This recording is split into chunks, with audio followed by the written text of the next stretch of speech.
Et salut à tous les amis, c'est Barsatil, j'espère que vous allez bien. Écouter, moi ça super, aujourd'hui on se retrouve pour une nouvelle vidéo. Pourquoi je dis retrouve? Parce que pour ceux qui n'ont pas capté, je n'étais pas là pendant 3 jours. Du coup c'était très compliqué de tourner des vidéos, mais je suis bel et bien de retour. Et comme vous le savez, pendant les 3 jours où j'étais pas là, il y a eu énormément d'actualités sur le Barça. Donc du coup on va en parler aujourd'hui dans cette vidéo. Mais juste avant, comme d'habitude, le petit pouce bleu, l'abonnement des familles. Mais aussi juste avant, n'hésitez pas à aller faire un petit tour sur MXFoot. MXFoot, c'est tout simplement un site de maillots qui vend des maillots pour les femmes, pour les hommes, pour les enfants. Il y a même des survêtements, des maillots NBA, il y a de tout. Donc du coup, n'hésitez pas à aller jeter un petit coup d'œil. En plus, profitez-en les frérots, vous avez 10% de réduction avec le code BC qui fait plaisir. Donc du coup, n'hésitez pas à aller jeter un petit coup d'œil. Il y a tout dans la description. Du coup, les amis, on arrête de parler, on passe l'intro et on passe tout simplement aux informations. C'est parti!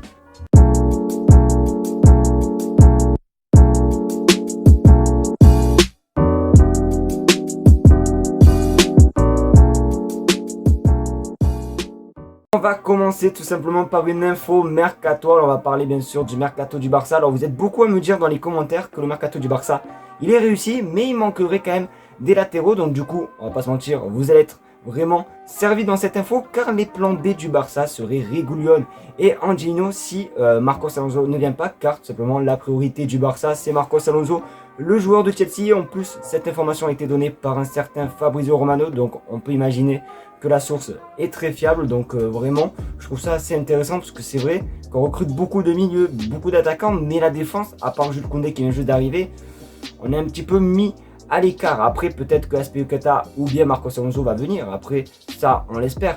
Mais c'est vrai que là, il nous faut vraiment des latérales. Autant le côté gauche encore ça va, parce qu'Alejandro Balde, je trouve que sa pré-saison est plutôt pas mal. Après, je dis pas qu'il nous en faut pas, hein, il nous en faut toujours un en plus de latéraux, mais c'est vraiment le côté droit qu'il faut prendre le plus, parce que là, Sergio Roberto, je peux pas. Et Sergio Dest, la pré-saison qu'il a fait, j'ai un petit peu peur. Après, durant la pré-saison aussi, Xavi a beaucoup testé Araújo côté droit, et franchement j'ai trouvé ça assez intéressant. Mais c'est vrai que vraiment la priorité serait de prendre des latéraux pour vraiment aider ce secteur défensif qu'on a beaucoup de difficultés. Bon ben écoutez, décidément que des infos mercato. Alors comme vous le savez, dans ce mercato 2022, il y a eu énormément de séries, entre la série Dembélé et le Barça, Lewandowski, le Bayern prison et je sais plus qui.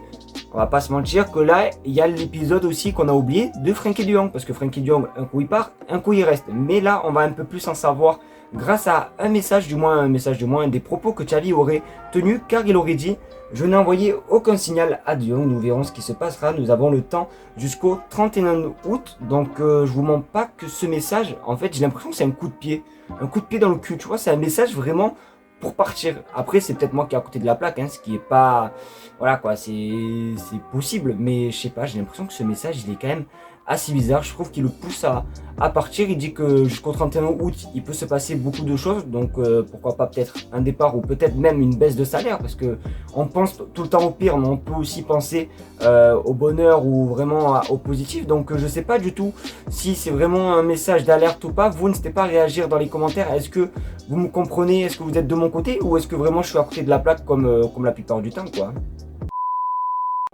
Écoutez, dans 3 jours, ça va faire un an, hein, de ces photos que vous pouvez apercevoir sur votre écran. Mais vous inquiétez pas, car vous savez, depuis peut-être quelques jours, il y a d'énormes rumeurs sur le retour de Lionel Messi l'année prochaine. Et franchement, je trouve que plus le temps passe, plus ça commence à être un petit peu crédible. Parce que je vous mens pas qu'il y a toujours eu des rumeurs comme ça. Messi va revenir en 2023, même quand il est parti l'année dernière, on savait que c'était 2 ans de contrat, il y avait des rumeurs que Messi allait revenir sur. Même en novembre, il avait dit, je sais plus quand, l'année dernière, ouais, je veux retourner à Barcelone et tout, que ce soit en tant que joueur ou en tant qu'entraîneur. Mais là, du coup, il y a des bons petits trucs, car tout simplement, après avoir discuté d'un éventuel retour de Léo en public, l'intention de Laporta est de travailler sur cette possibilité. Il dirigera lui-même l'affaire pour établir les relations avec Messi et enlever le cauchemar de l'été dernier. Alors en gros, il veut nous dire, je pense, que Laporta va tout faire pour tout simplement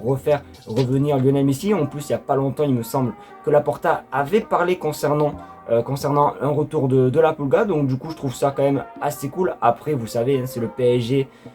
qui a Messi actuellement. Vous savez que le PSG sont des crevards. Vraiment, c'est rien contre vous les Parisiens, mais c'est vrai que le PSG et le Barça, voilà quoi, c'est pas très copain. Donc je sais pas comment ça se passait. Vous n'hésitez pas à me dire dans les commentaires, est-ce que vous pensez que Messi va revenir au Barça, oui ou non? Dites-moi tout dans les commentaires. Mais c'est vrai que ça commence à devenir de plus en plus crédible. Oui, mais là les amis, c'était vraiment l'info. J'avais trop le seum de travailler parce que je vous aurais fait un live, mais que sur ça, parce que c'était vraiment l'info du week-end. Donc je pense déjà que vous le savez ce que c'est, et même je pense que vous avez peut-être pu voir le titre et la miniature, car tout simplement, il y a un accord total entre le Barça et Bernardo Silva sur les termes personnels. Alors les termes personnels, pour ceux qui ne savent pas, c'est vraiment salaire, tout, tu vois, l'oseille, t'as capté, le rôle, voilà, ce qu'il va faire, ce qu'il va jouer, voilà, t'as capté. Mais en tout cas, il y a un accord, donc du coup, on peut penser que Bernardo Silva pourrait venir à Barcelone. Alors, j'ai toujours dit que j'étais quand même pour que Bernardo Silva, à une seule condition, si il y a des joueurs au milieu qui partent, parce qu'on ne peut pas recruter Bernardo Silva avec les joueurs qu'on a. On a trop de joueurs, on a Pablo Torre, Nico Gonzalez, on a Busquets, on a Kessié, on a Frenkie de Jong, on a Gavi, on a Pedri, t'as capté, on a trop de milieux. Donc du coup, Bernardo Silva, ok, mais il faut vendre. Il faut vraiment vendre parce qu'on va jamais pouvoir tenir, hein. Il y aura trop de concurrence et tout. Après, c'est bien d'avoir que des joueurs de ouf, tu vois, parce que s'il y en a un qui est suspendu, un qui est blessé, on en aura toujours un en rechange, quoi. Mais sinon, je sais pas, j'ai un petit peu de mal. Alors on va voir comment ça se passait, mais c'est vrai qu'il y a quand même un accord entre Bernardo Silva et le Barça. Et pour la dernière info les amis, on va se quitter avec des images. Alors pour ceux qui sont au courant, je pense que vous avez pu voir peut-être la notification YouTube de la chaîne du Barça, car aujourd'hui il y a eu la présentation de Jules Koundé au centre d'entraînement. Alors toujours pas au Camp Nou, puisque le Camp Nou est actuellement en travaux. Du coup, je vous montre quand même quelques images, et pourquoi pas, si j'arrive à la retrouver, je vous promets pas de la retrouver, la vidéo de jongle, voilà, où déjà on peut apercevoir qu'il jongle mieux quand même qu'un certain Tchouaméni. Je dis ça, je dis rien, mais je vous laisse avec la vidéo, et voilà quoi les refs.